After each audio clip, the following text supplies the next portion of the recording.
This is a four-way programmable computer built in vanilla Minecraft. So it has program memory, runtime memory, and this big computer thing in the center here can control some little engines in the four corners that can push it in any one of four directions. Currently I'm running Minecraft at 4 times speed, just so you can follow the movements of the wires on this thing a little easier. This video is a counterpart to a much shorter and cooler video by KK, who did a lot of the work on this project alongside me. That's going to be a nice edit. This is going to be the video where we go into depth behind the computation this thing is doing, showing the different parts of it and how they work down to like individual blocks and game tick timings. Grab some snacks and we'll dig into this thing. For a basic rundown, we have 9 bytes of program memory right here. Over here on this diagonal, we have 1 byte of runtime memory. All these lines you see running back and forth on the surface here, those are just the data bus connecting the runtime memory and the program memory to each other, along with 4 other lines for the 4 corners of directions. You can see everything's color-coded. We'll explain what exactly the colors mean in a few minutes. And then down here, the machine is actually able to read and write memory from this plane of pistons here. So it's a way for it to transfer binary data, almost like to and from a hard drive. In very specific technical computer science terms, this is a 4-state, 2-symbol absolute termite or 2-dimensional Turing machine. So before you get scared off, I think I have a demonstration that'll explain pretty well what that means, and just give me a chance here because I think explaining the rest of this machine is going to be way easier with a little metaphor I have in mind. Imagine you're playing hopscotch in Minecraft, which is pretty easy because the world is already a bunch of squares. But you're going to be playing a special game of hopscotch. It has 2 extra rules. Normally when you play hopscotch, there's numbering on the squares, and that determines what order you're supposed to jump through them in. For our special Minecraft hopscotch, we're going to have coins inside of each square, and we're going to jump in different directions depending on whether the coin is heads or tails. And then the second rule that makes this game weird is we're going to be carrying a little instruction book with us that's going to tell us which way to jump for whether the coin is heads or tails. So, this first instruction here is, if it's heads, we jump right, and if it's tails, we jump left. And it's not a very quick game of hopscotch because you have to sit on one, square, turning through the book for 30 seconds before you know which way to jump. And then the book might also tell you to flip the coin over or turn to different pages. Here's page 3 of the same book here. Now I'm showing you guys a 4-way programmable flying machine. So how is this hopscotch book thing a computer? Think of the person playing hopscotch as the CPU, of the instruction book here as the program, and of the coins on the ground as bits in memory that can be 1 or 0. Normally, these kinds of computers just run left or right, so not on a grid, but just on a line, almost like a sidewalk. And they're called Turing machines, after Alan Turing, who did most of the initial work figuring out what they're capable of. And the big surprise is that they're capable of everything. Anything that any computer can compute, you can program a Turing machine to compute as well. Later on, people took Turing machines and extended them to 2 dimensions. So instead of just being able to go left and right, they're also able to go forward and backwards. And these, because they look like little insects crawling around, they're often called termites, spelled T-U-R-M-I-T-E, as a kind of pun for Turing's name. One particular example is called Langton's ant, because it looks like an ant crawling around. I think we can switch back to the game for the rest of the footage here. I wanted to do that weird little instruction book hopscotch metaphor thing, because this big monstrosity, it's just a kid playing hopscotch with those weird rules I showed you. So this rectangle of blocks right here, it's kind of hard to see, but you'll notice that some of these lower slime blocks right here have observers on them. and some don't. So observer, no observer, observer, no observer, no observer, you get the point. And this is the program memory, or in other words, this is the instruction booklet that this little hopscotch kid uses to move around. So everything's color-coded, and there's the 4 pages are a red, green, blue, and yellow page. You can just think of it as page 1, 2, 3, and 4. You'll notice there's 8 lines going into our little instruction book here instead of 4. And that's because there's actually 2 sets of instructions on each page. One which tells you what to do if you land on a coin that's heads up, and a second that tells you what to do if you land on a coin that's tails up. So I'm just encoding heads with white and marking tails with black wool. You would read this here, you have a red line coming in next to being marked by white. So this row represents the instructions for the machine, or the actions it takes when it has its red page open and lands on a coin that's heads. And then same thing, we have, green page heads, blue page heads, and so on. And then back here we have the same 4 pages, but the tails instructions. And then, the instructions, you remember, there's multiple instructions for each situation. So if, your instructions for red page heads, in this case, is turn to the green page, move in the green direction. I've also color-coded the 4 directions with the same 4 colors. And flip the coin. So orange line here means flip the coin. The particular program that's being ran right now flips the coin every time. So you can see all 8 of these rows have an observer on the coin flipping line. But you could just as well program this thing customly to flip the coin only in certain situations. In fact, over here, we've actually translated 6 possible programs for this thing into, we call them punch cards. It's old computer science reference. So this one right here is Langton's ant, and then these other 5 are examples of absolute termites we got from Wolfram's book, A New Kind of Science, which is a super cool cellular automata textbook. I should also insert here, there's usually 2 kinds of termites, or 2-dimensional Turing machines. Absolute and relative basically means absolute ones have to face the same way while they move around. Relative ones can turn themselves left and right. And well, since it's pretty flippin' hard to move like a slimestone machine 90 degrees block for block in Minecraft, all the termites you can make are going to be absolute termites. But this is running Langton's ant, which is a relative termite, so one that typically turns left and right. The way we do that is by actually using each of the 4 pages, or the 4 states, as you could think of them, to represent a direction. So, the machine faces the same way the whole time, but when it's facing, or when it has the red page open, you'd think of that as facing a specific, facing the red direction or whatever. And then when it has the green page open, you'd think of that as facing the green direction. And it might seem confusing that I use the same 4 colors at first, to color code the directions and the 4 pages of the book, but this is why. It's because the red direction is the direction that you imagine the machine is facing when it's in the red state while it's running Langton's ant. And this is just for running Langton's ant, which is a relative Turing machine. The other punch cards we have over there, the other 5 of them, are strictly absolute Turing machines. Those aren't relative, and so for those 5, the color coding here is just simply confusing. It doesn't actually help you understand anything. So in a bit, we'll explain how exactly the wires work. For now, all you gotta know is that they're wires. You can see, red, green, blue, yellow wool, and then we have red direction, green direction, blue direction, and yellow direction. And then for the state transitions, we're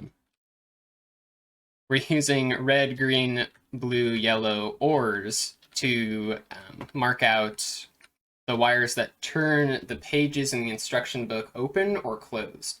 When we have the red page open, and the coin we land on is heads, we want to turn to the green page. So the way we implement this on the machine is we send out 2 pulses. This first one goes and toggles the red page, so it actually closes the red page, and then this second pulse here will open the green page. And you could actually just have the green one, and now what would happen is you would have the red page and the green page open at the same time, and the machine would try to read both of them at once. Something would probably break and it would get confused and it would just stop right there. But it is possible in theory to program a Turing machine that can be in multiple states at once, which is a super cool idea, but not one we focused on for this demonstration. This is just a proof of concept that you can do computation on 4-way flying machines. So if we follow these OR marked wires from the program area or the instruction book, we come over here, and this diagonal is the page markers. So this is what controls which page of the instruction book we're currently open to and reading from. These sticky pistons here in particular will move up or down to mark which page is open. So right now, the piston's down, which means the red page is closed. This piston's up, which means the green page is open. And again, we have 8 of them, 4 encoding the connection for heads, and another 4 encoding the connection for tails. And same thing over here.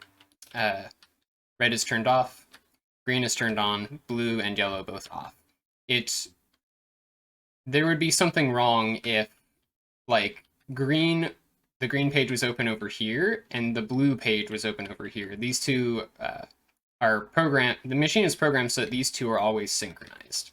And so the way the machine works is it reads from kind of the memory plane over here, either a 1 or a 0, heads or tails, literally a piston down or a piston up, and we'll send a signal along the appropriate line, so either along the black line for tails or the white line for heads. And then you can see those signals are split and sent across 4 separate wires and sent into our page markers here. And then the signals are kind of filtered, and only the one that's active is allowed through. Okay, that's enough talking. Let me turn this thing's speed up to 4 times again. And right now the green page is open, so let's actually turn to the yellow page. So send a pulse down the green line, and send a pulse down the yellow OR line. Sure enough, yep. So now the green page is closed, and the yellow page is open. So it's all ready to run the yellow page's sets of instructions. And then if so let's activate the heads wire, which I can do manually just by putting this here. Let's see, is it set up to run? Yeah, okay, so it's just going to start running now. Now you see 4 signals pass in, but only the yellow signal passes into the programming book here. And I believe it just transitioned to the red page, so we can watch it again now. Let's see, is it going to read a heads or a tails? Tails. Yep, and sure enough, the red page was read and is now being executed. Okay, so that's how the machine basically holds an instruction book on it and changes which page it's on and reads instructions. The wire here that flips the coins is pretty simple, you know, just like that, fires over here, and briefly what happens is this piston will travel over this observer and activate the sticky piston, just like that. And see there, it just pulled up a piston, so turning a heads into a tails. Heads pistons are down, tails pistons are up. Now, one of the really tricky problems we had to solve for this machine is that this machine actually can only detect heads coins. So it only produces a signal if the coin is heads up. So how do we detect if a coin is tails? For the old 2-way Turing machine, we just had 2 sensors. Here we couldn't do that because of the space restrictions, so there turned out to be a clever solution, which was, I don't know if it's clever actually, but every time the machine moves, we fire the tails connection. So there it just read both a heads and a tails.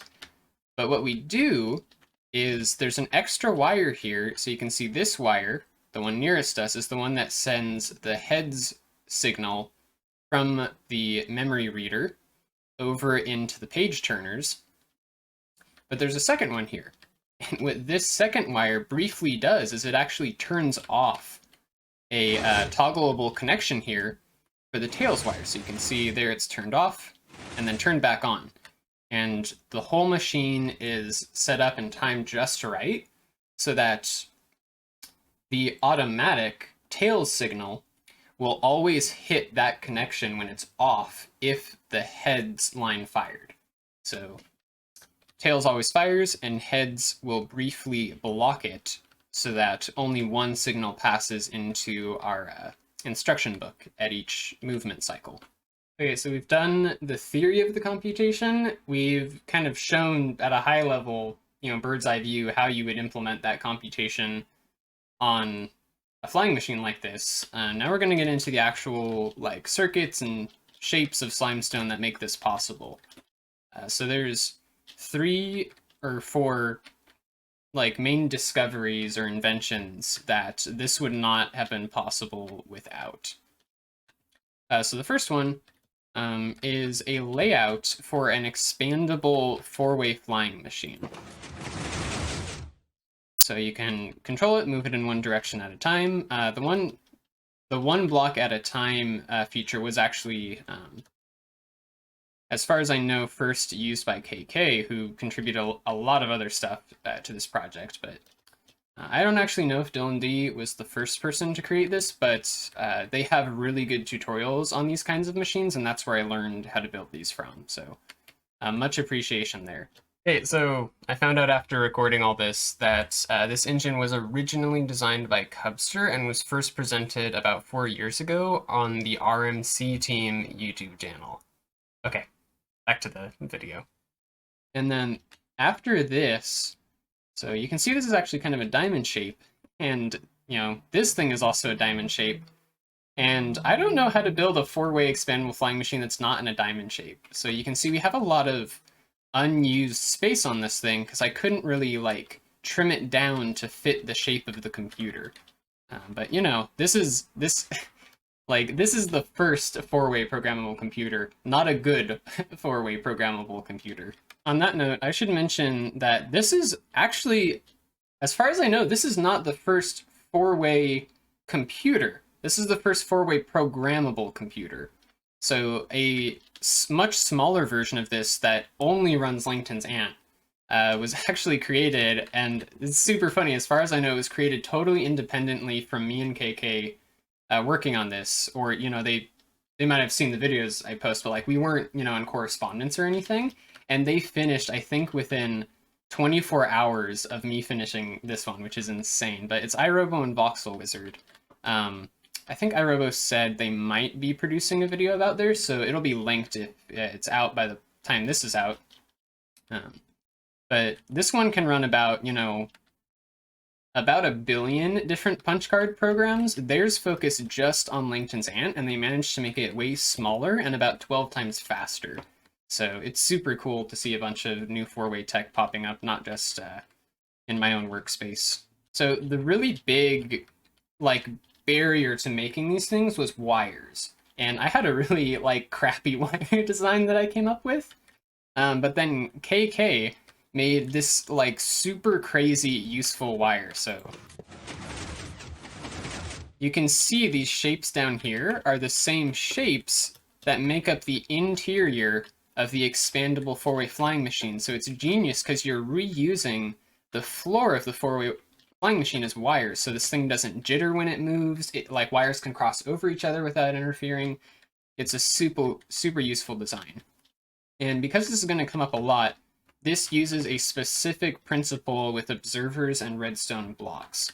So you can see when this piece moves over, you'd think that it might push this component here, because observer powering this one, but observers take 1 game tick longer, so 1/20th of a second longer to power pistons than redstone blocks. So if we run this again, this little piston here will bounce this component backwards before it has a chance to move this component here. And then just to demonstrate this, because we ended up using this in a lot of places on the machine, not just on the wires. What am I doing? Freeze the game. That's redstone block there. And I'm just going to move forward 1 tick at a time, so 1/20th of a second at a time. See, that component moves forward. It arrives right there. And now in the next game tick, this component starts moving, but this one is not yet. So you see, the setup is the same, except here we have this piston being powered by an observer, and here the piston's powered by a redstone block. And then next tick, this one will start moving. Then this one arrives, and I think in the next 2 ticks later, you can see this lamp. These lamps are just here for visualization. There you go. So the redstone block moves 1 game tick before an observer in the same setup. The way we connect the wires into the engines of the machine is, we have the same setup as over there, where I can click this fence post and the whole machine will move in that direction. But what we do is we have, we send a wire over here. See, this redstone block right here is what actually bounces back the machine. So this will move over, and then this piston will push it and the wire will rebound. But briefly, while it bounces over, you can see we have this big, oddly shaped slimestone component here. It'll get moved to the left just long enough for this observer to activate the fence gate. 10 will go to half speed. And then quick send a signal in here. Fly over. Just like that. And it turned out to be pretty tricky, but we were able to set up the timing so that, it doesn't accidentally flip the lever or the fence gate twice. We accidentally made like engines a few times doing this. And also so that the wire can rebound before the movement of the machine catches up to it. Then for reading memory, Pingu came up with the basic idea here, which is for my old Turing machine designs, I just used solid, non-interactive blocks, but now we're using pistons because they make it a little bit easier. So this setup right here, when we push this component over a piston, this sticky piston will fire twice, but when it's over nothing, or a lowered piston, it just fires once. So this was the basic idea for reading memories, to use the extension of pistons to detect what height they're at. And then what I stumbled across, so this is what was required to make this possible. And then I came up with this one.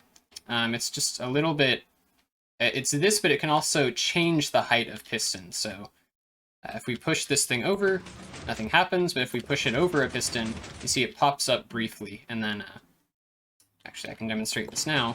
If we slide it over an upwards piston, nothing happens. So this detects when a piston is in the lower position.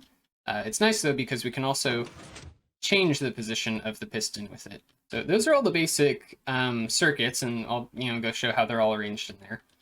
But I also want to thank the Crafting Federation, because while I was doing a lot of the grunt work for this, they and I were just kind of chatting on Discord about slimestone stuff.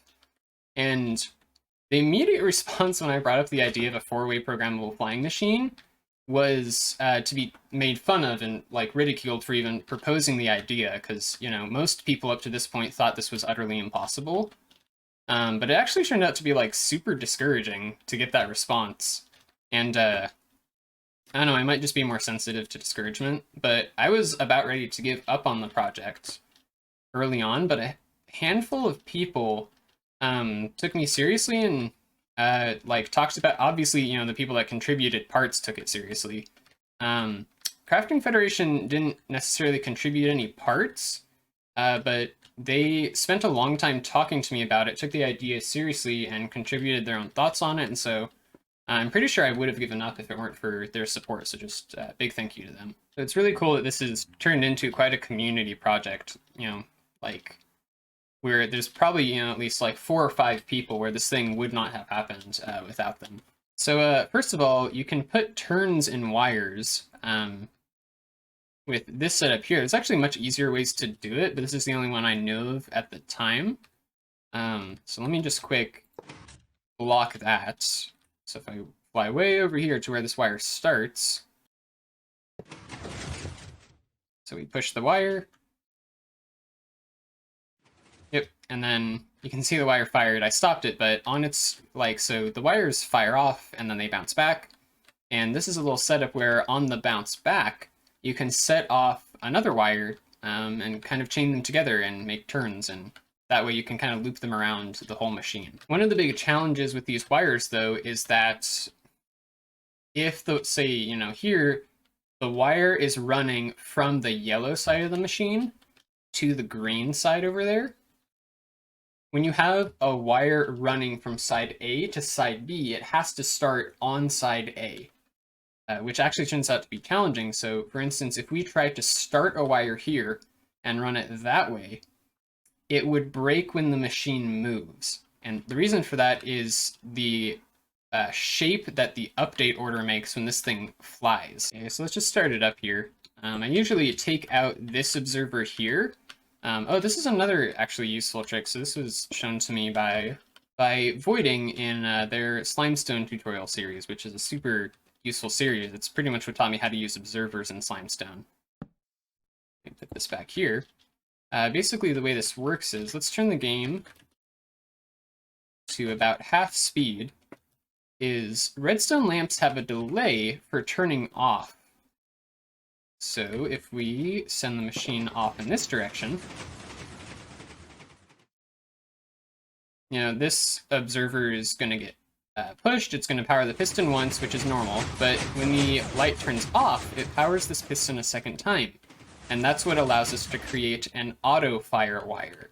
So this is a wire that automatically turns on each time the machine moves and works in each of the 4 directions. There's ways to do this without this mechanic, but I was only able to get them work in 2 or 3 of the 4 directions.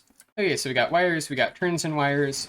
Now, when a wire fires, we don't want the signals to keep propagating endlessly down the machine, so we have little redstone block towers here that bump the signals backwards. So right there, we can watch it get bumped backwards. Yep, there we go. And then same thing, there's little redstone bumpers at the back of this diagonal that bump these signals back here. We had to rework this a few times to get these signals to all bounce back parallel to each other, because we were running into problems with wires crossing each other, like trying to, 2 pistons would try to move into the same space at once. Next part to look at is these toggleable wire turns. So this is a turn-in wire, just like we saw before. So a signal comes in here along the white line. On its way back, it'll activate this sticky piston if it's in the upper position. Actually, here's an example. So yep, white will fire off here. And then, yep, send off a signal in that direction. These were tricky to design, but it's basically a turn in the wire, but with an extra observer right here, so that if we send a pulse down this adjacent wire, this observer will briefly power that sticky piston, that was really good timing, and toggle the position of the sticky piston. So you can see there it got lowered, and here it got raised. And now this connection is turned off, so no signal can pass through it.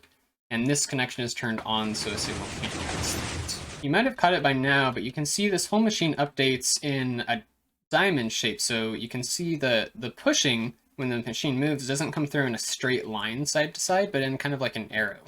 You can almost picture like birds flying in triangle formation. This is why the wires have to be started in specific areas on the machine, or else they break. Which turned out to be a big problem for the input, because it was just weird trying to get all the turns and the positioning of this thing to work. We could have made this whole device faster by putting the memory reader closer to the inputs for our page turners over here.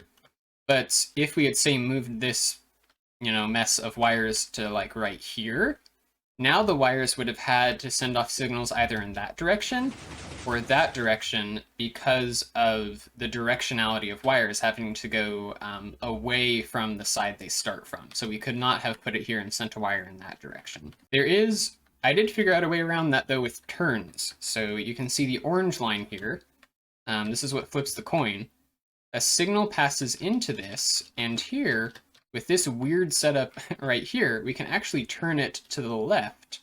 And this is now going away from the side of the machine that it's positioned on. So with a normal turn setup, we would have had to go in that direction. This is something I figured out like 90% of the way through the machine, so I was not able to implement it on all the other corners.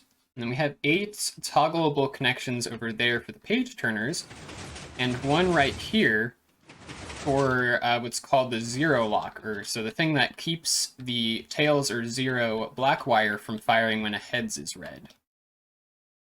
Exact same setup as over there.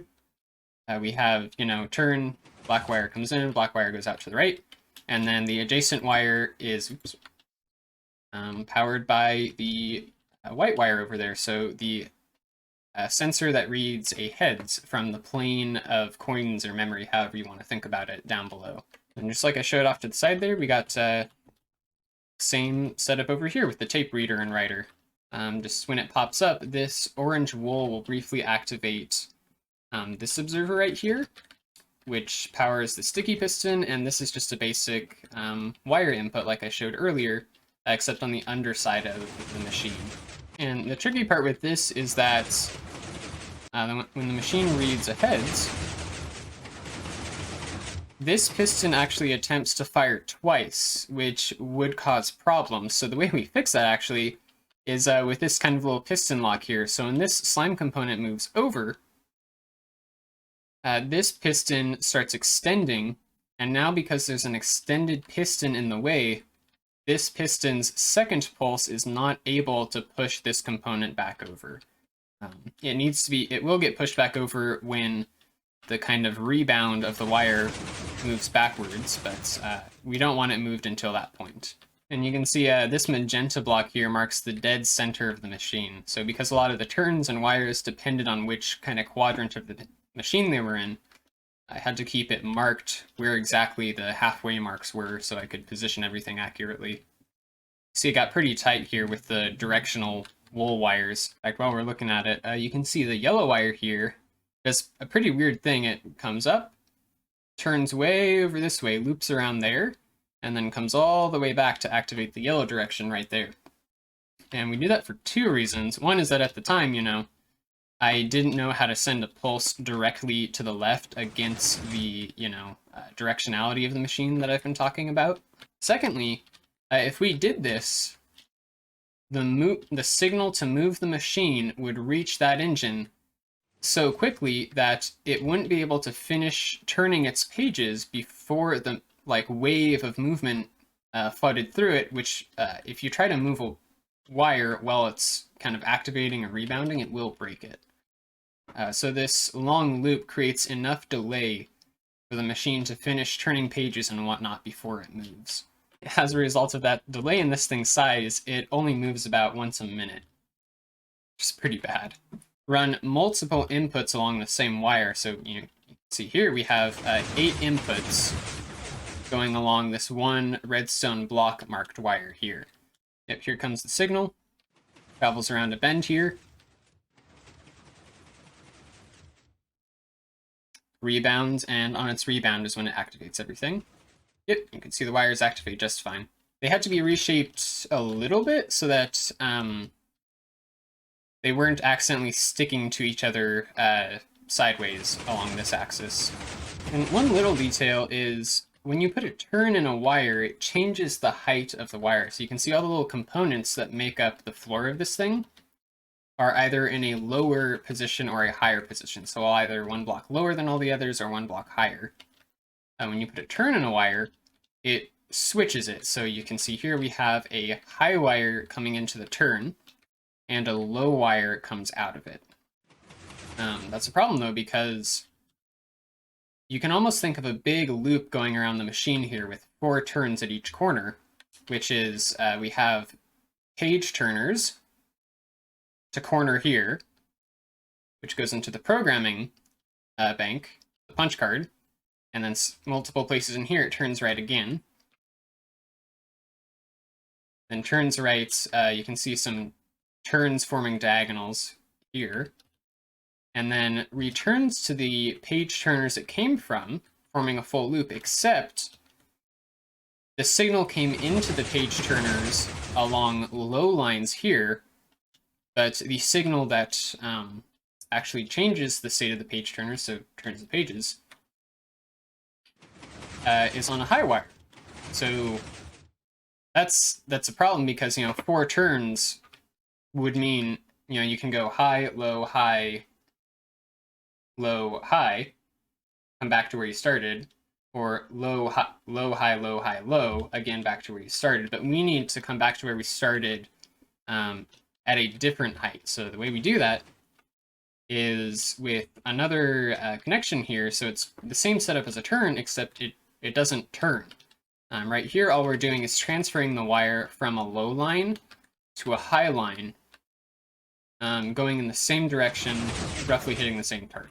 So then you'll see a lot of, redstone blocks scattered throughout the machine here, and even scattered along the edge of the machine. Let's see, yeah, there's one right there, there's a couple over here, and those are there just because some of the wire inputs,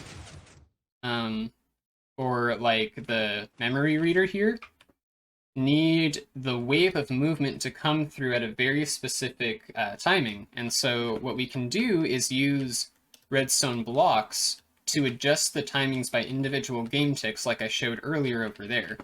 So you can see here, for whatever reason, I don't remember exactly what was going on, but we needed this line to move through when this whole machine moves in that direction, 1 game tick sooner than it would have had normally with an observer. This is a trick discovered by KK.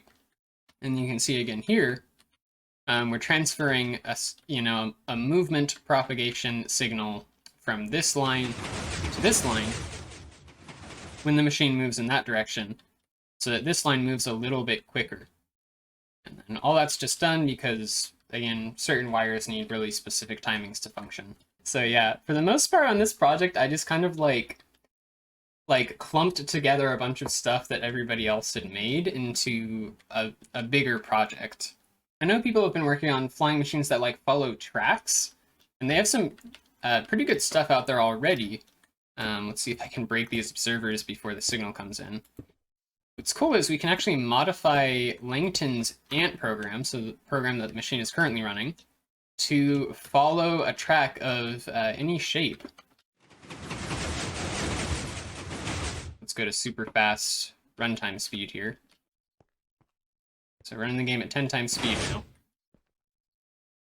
And then this machine will just kind of circle around the inside of the track here and go all the way around back to where it started. So with the right directional TNT droppers on it, you could actually use this to make a world eater, a quarry maker of arbitrary shape. And people have come up with circular and oval ones already, but I think this is the first non-convex shape maker that's possible. For those brave enough to try the world download, here are the coordinates of this thing in the world. And it's currently programmed to run Langton's ant. It'll have a blank memory slate underneath. You can start it up by powering the heads line, this piston right here. Just give it a power. Destroying that redstone block will start it up. And then if you want to try different programs, or just try randomly throwing observers in here and see what happens,